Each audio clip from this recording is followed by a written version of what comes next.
자, 보겠습니다. 자, 어디를 보냐면 여기 104페이지 한번 보자. 어? 뭐 한다고? 땀에 젖은 머리. 어? 자, 판경계 종류부터 한번 볼게요. 자, 보세요. 자, 아예 먹고 놀다 갔으면 좋겠는데, 그지? 네. 똥 같은 소리 하지 마시고. 지금 똥 마려워요. 자, 강아지 똥 가지고 고양이 밥 비벼 먹는 소리 하지 마세요. 자, 발사형 경계 왜? 답답하다고요? 마라 냄새 나요. 아니, 너희들이 미친 거 어? 아니야? 터지겠는데? 말도 안 되는 소리 하지 마시고, 자, 문을 좀 환기를 해줄게. 자, 발사형 경계부터 보겠습니다. 자, 판과 판이 멀어지는 경계를 뭐라고 한다? 발산형 경계라고 합니다. 앞에서 공부했던 판 있잖아. 얘네들이 멘틀의 상승부에서 서로 멀어지게 되는데 이걸 발산형이라고 해요. 중학교 때도 배웠던 거죠. 자, 그럼 보존형이 먼저 한번 보자. 앞에 보세요. 자, 두 판이 이렇게 어긋나는 경계를 보존형 경계라고 하고요. 자, 발산형 경계는 이게 봐봐. 땅이 갈라지면서 요 그 가운데 경계되는 부분이 있지. 여기에 이제 밑에 있던 지각층이 세로 위로 올라오면서 생성이 됩니다. 어떻게 된다고? 판이 새롭게 만들어진다. 자, 근데 보존형은 생각을 해봐. 얘 왼쪽 아래로 가고 얘 오른쪽 위로 가요. 그럼 단층은 일어날 수 있지만 판이 새롭게 만들어지거나 소멸되지는 않습니다. 그래서 보존된다 해서 보존형 경계예요. 자, 그 다음에 수렴형 경계는 그 멘틀이 이렇게 하강하는 곳 경계 부분에서 나타나게 되는 그것을 이제 수렴형 경계라고 하는 거죠. 판과 판이 가까워지는데 여기에서는 판의 소멸을 관찰할 수 있다. 왜냐하면은 상대적으로 밀도가 큰 판이 밀도가 작은 판 아래쪽으로 이렇게 빨려 들어가거든요. 그래서 판이 소멸되는 경계라고 이야기해요. 발산형은 판이 새롭게 만들어지고 보존형은 말 그대로 보존, 수렴형은 서로 충돌하는 경계라고 봐주시면 되겠습니다.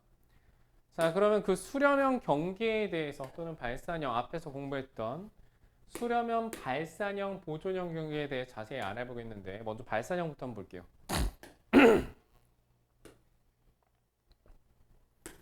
자, 여기 보면은 해양 지각이 포함된 판이니까 해양판. 오른쪽도 마찬가지로 해양판이지. 자, 멘틀이 상승하는 곳이야. 즉 판과 판이 멀어지는 경계가 되겠다.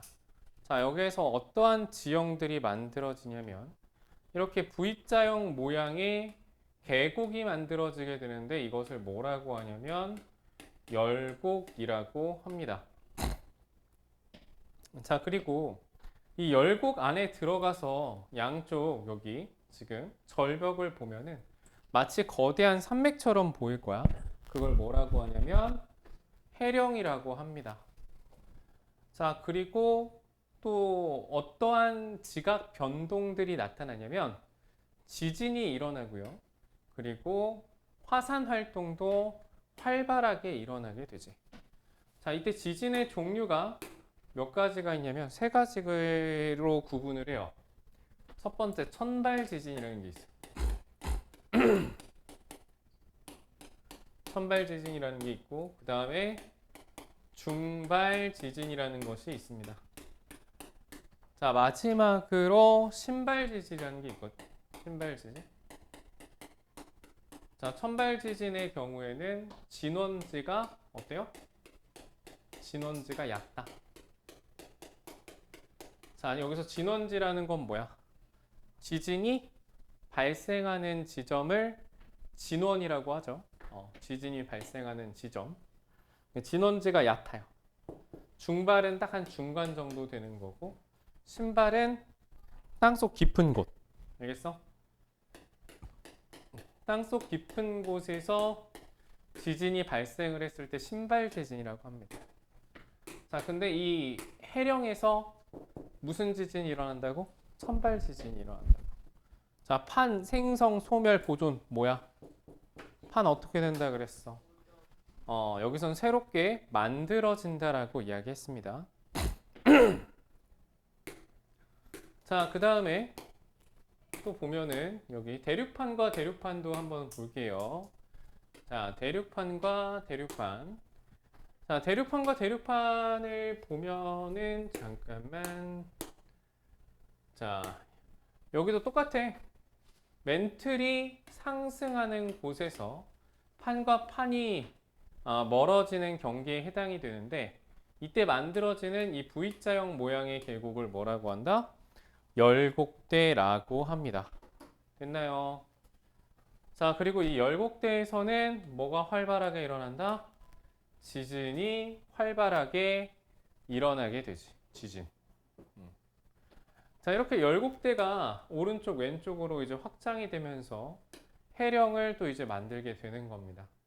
여기에서도 앞의 경우랑 동일하게 화산 활동이 활발하게 일어나고요. 그 다음에 진원지가 얕은 천발 지진이 일어나게 되지. 자, 이번에는 수렴형 경계인데 여기 지금 세 종류의 수렴형 경계가 나와 있죠. 자, 이렇게 해양판과 대륙판이 서로 충돌하는 경우 어떤 결과가 나오게 되냐면 자, 해양판이 대륙판에 비해서 상대적으로 밀도가 더 큽니다.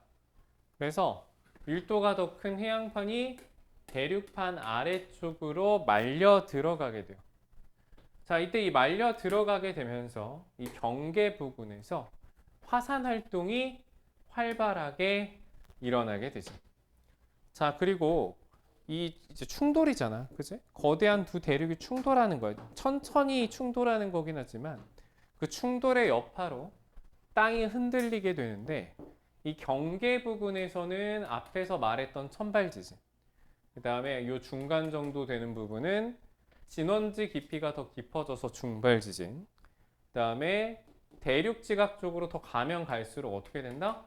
진원지의 깊이가 깊어지는 것을 볼 수 있어요. 그래서 해양판과 대륙판이 충돌하는 수렴형 경계에서는 천발 지진부터 신발 지진까지 모든 지진을 볼 수가 있다. 자, 그리고 여기 보면은 여기 경계가 되는 부분에 V자형 모양의 계곡이 만들어지게 되는데 자, 이것을 바로 뭐라고 한다? 해구라고 합니다. 그 굉장히 유명한 한 해구가 있죠. 지구상의 가장 깊은 해구 마리아나 해구라고 들어봤을 거예요. 그거 깊이가 대략 어느 정도 되냐면 12,000, 13,000m 이상 정도 되는 깊이라고 합니다. 어마어마하죠? 그죠? 자, 다음으로 넘어가서 해구까지 설명을 했고, 자, 여기 이제 스콕 산맥도 만들어지지. 충돌하면서 이렇게 올라가요. 볼록하게. 자, 그래서 이제 이렇게 만들어진 스콕 산맥 중 하나가 뭐 안데스 산맥도 있고요. 히말라야 산맥도 있지. 이것들 먹여놨더니 노곤하지 이제 잠이 오죠? 아주 그냥 어떡하지? 자, 그 다음 수렴형 경계 봐봐. 민주야, 정신 차려요. 자, 이번에는 해양판과 해양판이 충돌하는 건데 똑같아, 이것도. 자, 밀도가 큰 게 밀도가 작은 판 아래쪽으로 말려 들어가게 되고 이때 경계 부근의 V자형 모양의 계곡, 해구가 만들어집니다. 자, 그리고 이때 이 경계 부근에서 화산 활동이 활발히 일어나게 되는데 이 화산 활동의 결과 화산 섬들이 만들어져요. 여러 개의 화산 섬들. 이 경계 라인을 따라서. 자, 이 화산 섬들을 경계를 따라 만들어진 화산 섬들을 무엇이라고 한다? 호상 열도라고 하는 겁니다. 무슨 열도? 호상 열도라고 하는 거예요. 아시겠죠? 자, 그 다음에 대륙판과 대륙판이 있는데 자, 이것도 한번 보겠습니다. 자, 대륙판과 대륙판 마찬가지로 여기도 천발부터 신발까지 똑같이 지진은 다 일어납니다. 자, 대륙판과 대륙판이 충돌하는 경우에는 자, 요때는 이제 뭐 해구가 바닷속이 아니잖아요. 해구가 만들어지진 않고 밀도가 비슷한 두 개의 판이 충돌하면서 거대한 산맥이 만들어지게 되는데 이 산맥을 습곡산맥이라고 합니다. 아시겠죠? 자, 습곡산맥. 자, 이때 만들어지는 요 산맥이 대표적인 산맥이 뭐야? 히말라야죠? 그죠? 히말라야가 뭐랑 충돌한 거냐면 인도 대륙하고요. 유라시아 대륙이 충돌해서 만들어진 거대한 산맥입니다. 자, 마그마가 생성되지 않기 때문에 화산 활동은 있다 없다? 화산 활동은 거의 없습니다. 화산 활동이 거의 없다. 천발, 중발 지진이 발생한다. 그리고 마지막으로 판과 판이 서로 스쳐 지나가는 경계가 있어. 자, 요걸 무슨 경계? 보존형 경계라 그래요. 자, 여기에서는 뭐 지각이 소멸되거나 생성되거나 하지 않죠. 그죠? 자, 그래서 여기 무슨 단층이 발달이 된다? 변환 단층이 발달이 된다. 그리고 화산 활동이 일어나지는 않고요. 천발 지진이 주로 발생하며 화산 활동은 거의 나타나지 않는다. 여기도 마찬가지예요. 자, 수렴형 경계에서 이렇게 섭입형 경계라고도 하는데 이렇게 한쪽 밑으로 빨려 들어가는 경우에는 지진과 화산 활동이 동반이 되지만 밀도가 비슷한 두 개의 대륙판이 충돌했을 때는 화산 활동 거의 안 일어납니다. 지진만 일어나요. 천발부터 중발까지. 자, 보존형 경계는 변환 단층이 만들어지며 천발 지진, 화산 활동 거의 일어나질 않는다. 어쩔 수 없어. 이거는 암기해야 돼. 알겠지? 암기해서 푸는 단원이에요. 지구과학 파트라. 물론 기본적인 이해가 동반된 상태에서 암기를 해주시면 되겠습니다. 자, 화산 활동에 의한 피해와 대책은 뭐가 있냐면 뭐 환경적으로는 어떤 피해가 발생한대? 자, 용암이라든가 아니면은 뭐 화산 쇄설물, 자, 이런 것들이 직권에 영향을 주고 뭐가 내려요? 산성비가 내립니다. 토양 산성화. 그리고 이 화산재가 어디까지 올라가요? 성층권까지 올라가요. 성층권까지. 자, 성층권까지 올라가면은 햇볕이 차단이 돼. 햇볕이 차단이 돼서 기온이 어때요? 지표 부근의 기온이 떨어져. 평균 기온을 낮추는 효과도 있고요.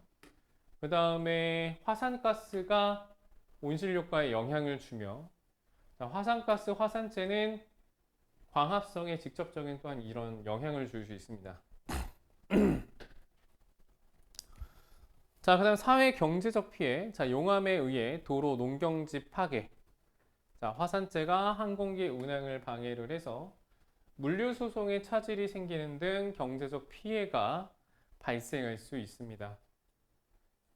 자, 그 다음에 화산 주변에 제방을 쌓거나 댐과 수로 건설, 용암 이동 경로 조절. 자, 그래서 안전교육 뭐 시행해야 된대요. 당연한 얘기죠. 근데 반대로 이런 화산 활동을 이용하는 경우도 있어요. 온천을 관광자원으로 이용한다. 일본의 예를 보면 일본 가면은 뭐가 유명해요? 온천 유명하죠? 그죠? 온천 유명한 이유가 그 나라 자체가 일본이라는 나라 자체가 뭐야? 일본 열도라는 말 쓰거든요. 맞아. 아까 호상열도 아까 이야기했지. 그 호상열도가 뭐였어?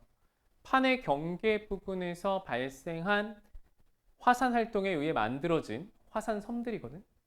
일본도 똑같아. 호상열도인데, 일본 열도. 일본 호상 대신에 일본 국가 이름 붙여가지고 일본 열도라고 하는 거야. 그 화산 섬들이 모여 만들어진 국가인 거야. 그래서 온천이 유명하다. 자, 그리고 이 화산 분출물에 포함된 다양한 물질들은 땅을 비옥하게 만들어 줄 거고, 다양한 광물질, 그 다음에 땅에서 발생하는 열을 이용을 해가지고 지열 발전을 하기도 합니다. 지열 발전 어떻게 해요? 땅에서 발생하는 열을 이용해 물을 끓여. 이때 발생한 수증기 가지고서 터빈을 돌립니다. 그래서 전기를 생산을 하죠. 그죠?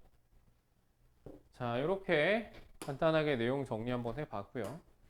자, 지진 피해는 뭐 산사태, 숲 파괴, 뭐 쓰나미가 발생하는 경우도 있죠. 그죠? 자, 사회 경제적으로 뭐 교통, 뭐 가스가 누출되는 사고, 전선이 끊겨서 화재 발생할 수 있고 이런 질병 피해라든가 2차적인 피해를 주기도 합니다.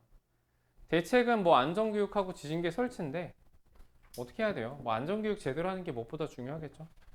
설령 지진이 나더라도 건물이 무너지지 않게 내진 설계를 하는 것 또한 중요한 대책이 될 수 있겠습니다. 자, 반대로 이 지진파를 활용하는 경우가 있는데 지구 내부를 연구하고자 했을 때 또는 지하 자원, 석탄이 있는지 안에 석유가 있는지 이런 것들을 지진파를 쏴서 지진파와 같은 이런 파를 쏴가지고 이제 지구 내부를 또 조사를 해볼 수가 있어요.